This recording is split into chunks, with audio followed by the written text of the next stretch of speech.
Hot News nk'ibisanzwe tunakwibutsa ko wowe waba waribagiwe se cyangwa ari bwa mbere uje hano kuri Hot News, icyo tugusaba ni ukudushyigikira mu buryo bworoshye cyane ukanda subscribe kugira ngo amakuru yacu ajya kugeraho umunsi ku munsi. Mu minsi yashize nibwo twagiye tugenda twumva inkuru zigiye zitandukanye, dore ko wasangaga abagabo ari bo baza gukora ibikorwa by'ubunyamwasa bakaza kwivugana abagore babo, dore ko ari dosiye cyangwa inkuru zagiye zijya hanze, haba hano mu Rwanda ndetse no hanze y'igihugu. Umugore rero nawe akaba yaje gukora ibara ubwo yazaga gukata igitsina cy'umugabo we. Twavuga ko ari inkuru yagiye hanze ku binyamakuru cyane, dore ko na polisi yaje kubitangaza, ikaba ari nayo yaje kubishyira ku mugaragaro, dore ko uyu mugore ari mu maboko y'ubutabera nyuma yo kuza gukora iki gikorwa cyo guca igitsina umugabo we. Dore ko uyu mugore yaje kuvuga ko atari yorohewe n'uyu mugabo, nyuma akaza guhitamo kuza kumuca igitsina cye. Polisi y'umugore ushinjwa gukata igitsina cy'umugabo we agahita apfa. Ibi byabereye mu gace kitwa Nabisalu Wasonge zone ko muri Makinge mu mujyi wa Kampala, ubwo umugore witwa Blair Joy yakase igitsina umugabo we. Uyu mugabo waje kwitaba Imana akaswe igitsina n'uyu mugore wiwe, uwo nta wundi akaba yitwa Baruch Benson. Bivugwa ko yabikoze nyuma yo kurwana n'uyu mugabo. Uyu mugore akaba yaraje kuza kurwana n'uyu mugabo wiwe, umugore mu kuza kwivura umujinya akaza gufata umwanzuro twavuga ko ugayitse cyane, dore ko n'abantu benshi bagiye batera komenti babivugaho. Mw'abantu mwe, ni inkuru ibabaje cyane kubona umugore abasha kuba yakwivugana umugabo we, dore ko niyo yaba ari n'umugabo wivuganye umugore wiwe ari ibintu biba bidakwiye. Umuvugizi wa polisi ya Kampala CIP Ananga Fred yavuze ko uyu mugore yakase igitsina cy'umugabo we nyuma y'uko atashye yasinze agatangira kumuniga. Uyu muvugizi wa polisi yakomeje agira ati, umugabo yatashye mu rugo yasinze atangira kurwana n'umugore we yahoraga ashinja kumuca inyuma. Ubwo barwanaga, umugabo yafashe mu ijosi umugore we atangira kumuniga, nibwo yahise afata icyuma akata ubugabo bw'umugabo we.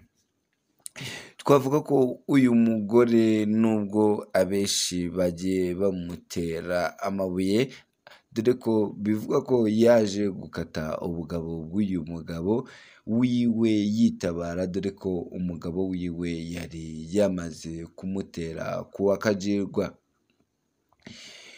Ibirego bijyanye n'ihohoterwa rikorerwa mu ngo bikomeje kwiyongera uko bwije n'uko bukeye muri Uganda, ho muri 2022 hatanzwe ibirego bigera muri ibihumbi 17,698, mu gihe muri 2021 hatanzwe ibirego 17,533.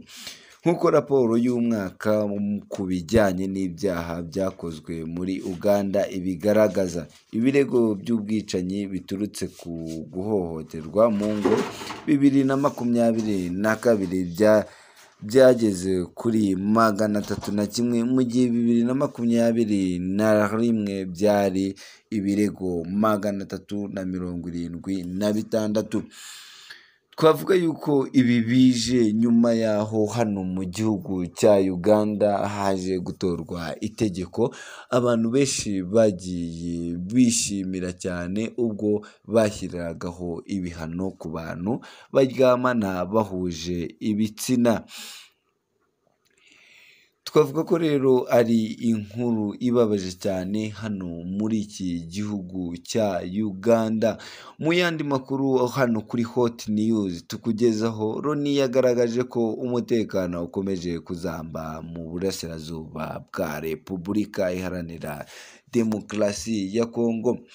Raporo y'umuryango w'abibumbye igaragaza ko ibikorwa by'ubugizi bwa nabi byiyongera cyane kuva mu mpera z'umwaka wa 2022 kugeza muri Werurwe 2023, bigizwemo uruhare n'imitwe yitwaje intwaro ibarizwa mu ntara eshatu zo mu burasirazuba bwa Repubulika na Demokarasi ya Kongo.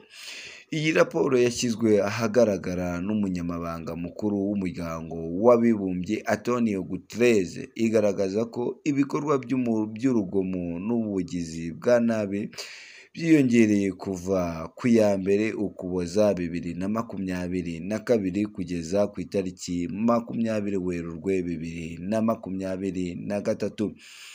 Imitwe ya Forces Allies Democratiques EDF Coopérative pour le Développement du Congo ariyo M23 niyo igarukwaho cyane ko yagize uruhare muri ibi bikorwa cyane. RFPI yanditse ko muri Kivu y'Amajyaruguru kuva mu Ukuboza M23 yahiciye abasivili 43 barimo abagore 2 n'abana 3, abandi 21 barakomereka. Antonio Guterres yanavuze ko ibikorwa bya M23 byakanguye indi mitwe yo muri Kivu y'Epfo, bituma nayo ishaka kubyutsa umutwe ngo igiye kurwanya M23. Isaba uyu mutwe uvuga ko uharanira uburenganzira bw'abanyekongo bavuga ikinyarwanda gushyira intwaro hasi ukava bisesuye mu bice bitandukanye wigaruriye, cyane cyane ibituwemo n'abaturage. Ku ya 11 Werurwe uyu mutwe wasohoye itangazo ritumira umuyobozi w'igisirikare cy'akarere ka Afurika y'Uburasirazuba n'uw'itsinda rihuriwemo n'igenzurwa ibikorwa bya gisirikare kuza bagashyikirizwa ibirindiro yari igiye kuvamo, ariko byo karuba muremure. Twavuga ko ari raporo ije nyuma ya